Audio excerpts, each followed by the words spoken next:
Hello my friends and welcome back. Thank you very much for being with me again today. I told you, the dollar is on the way out, or at least there are serious moves, global moves, to help dollar live peacefully. But it's not going to go without a fight, we know that. And I'm not celebrating that because that's going to be bad for me in the United States of America. But anyway, as a principle, I think, and if you have values and principles, then you think, hey, what's up with this hegemonic dominance of the dollar just because it was ascribed or assigned by muscles? Yeah, exactly.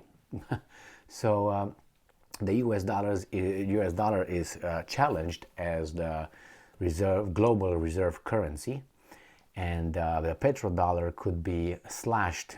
Maybe not. It's not going to be like nobody's going to use it, but it's going to lose its importance. There are enough signals, not signals like, not that kind of signals, like real actions that I don't know, show that direction. Now I have this an article, and it's very important because, okay, if you say the Russians are saying, the Chinese are saying, the Brazilians are saying, the Argentinians are saying, you say, well, those are unimportant countries, they have an interest to talk tough. But in this case, we have Credit Suisse. So we have these guys from Switzerland, which I don't think they are on the Russian side. What do you think? Credit Suisse? This article comes from Sputnik, and it's from today, 8 hours ago actually, which is the 1st of February 2023.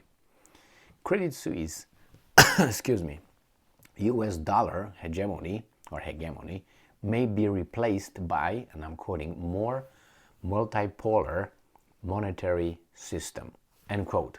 Now, if these guys are saying it, please don't think that they just came with this conclusion 8 hours ago. No, and they had this prepared for many years as an option, an opportunity, a possibility. And here you have it. So they will adjust. They are very well organized, and they are not the only ones. Even the Americans know this. But they will use their biceps and triceps and all that. Now, while the dominance of the US dollar in the world may be waning, it seems unlikely that another currency may replace the US dollar hegemony with one of its own, according to Credit Suisse. But why do you want a tyrant to be replaced with another tyrant? So from the very beginning, why do you want one currency? If you have one currency, how do you think that currency is going to function? I mean, if that currency is not going to be a currency of a specific country, and it would be, let's say, a general currency, that the global currency, I would understand that. But you want, get rid of a master and get another master? What's that? At least the old master, we know everything about him. And the new one could be crazier or better a little bit, but still a master, you know what I mean? The global monetary system centered on the US dollar may undergo fundamental changes in the coming years.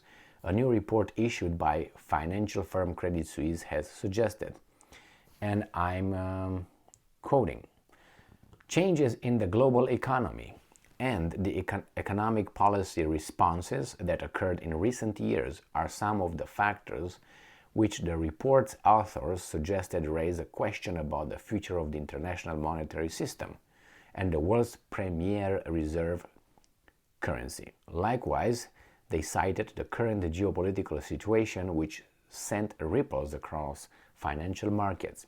During the past 20 years, the share of the US dollar in global foreign currency reserves has gradually decreased, while the share of China's renminbi and currencies of other than the euro increased slowly but steadily.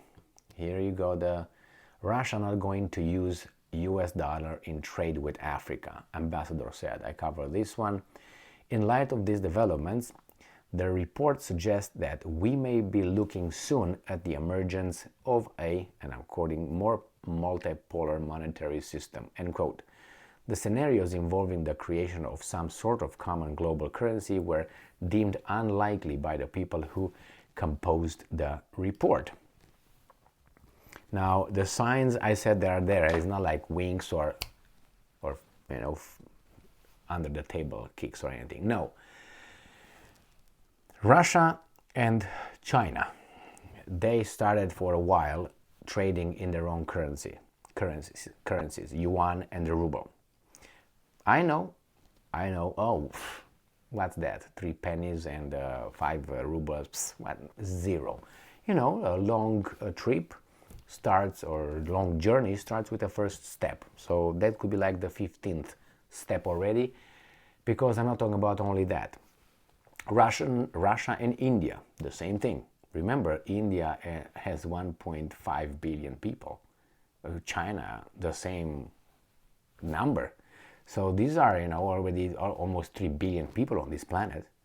And they are emerging economies. China is not emerging. China is right there, challenging the United States. So, you say, yeah, but in direct trade with Russia is nothing. I agree with that.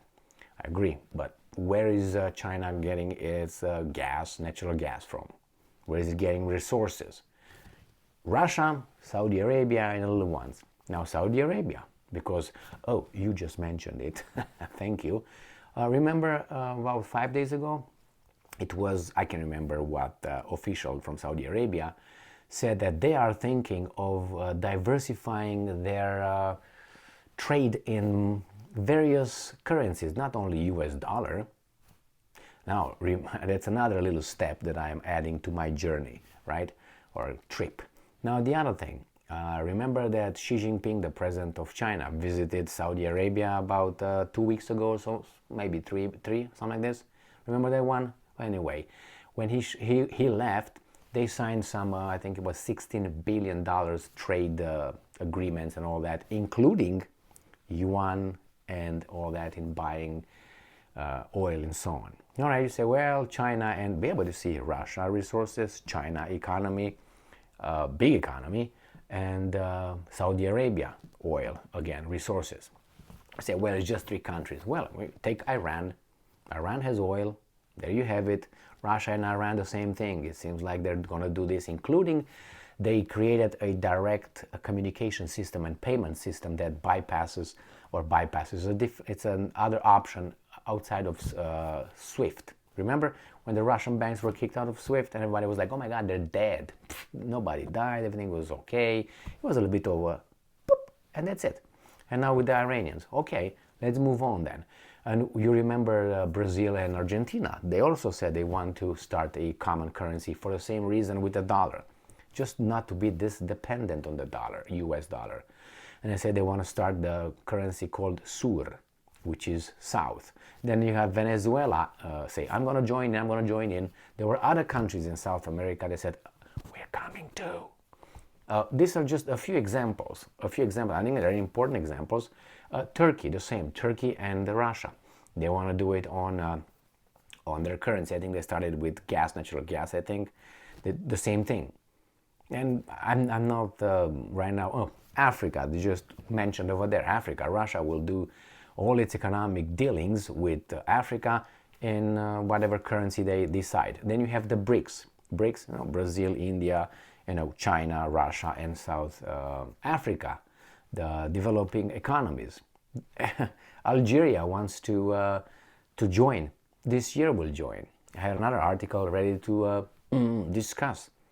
They again, BRICS wants to form one common currency for the whole BRICS countries. And they said first, no, we're going to just trade in our own. And then Lavrov says, yeah, we do this. And after 2 days, Lavrov said, no, you know what? How about we create one that we're going to use? So these are all signs, if you know what I mean. But these are events. These are things that happen. It's not only Lavrov said, oh, maybe we do that. No, things already been implemented. Yeah, some of them are just, we're going to do it. But when you talk about the Russians, and I said many times, good or bad, they are consistent. When they say they're going to do something, good or bad, it seems like they do it. So I believe, and I think, and I have gut feelings. That's the most important, how do you call it, indicator that's going to happen. The gut feelings. It's going to happen. Now, if Russia collapses under NATO's little friendship, then I don't know. This could take longer. I think it will take longer. It's not going to collapse. Because China is not an idiot country, India is not, nobody, they all know. But anyway, we'll see. Thank you very much for being with me again today. And Credit Suisse, saying that, not good. Stay strong, stay smart, look for the truth, and be just, my friends.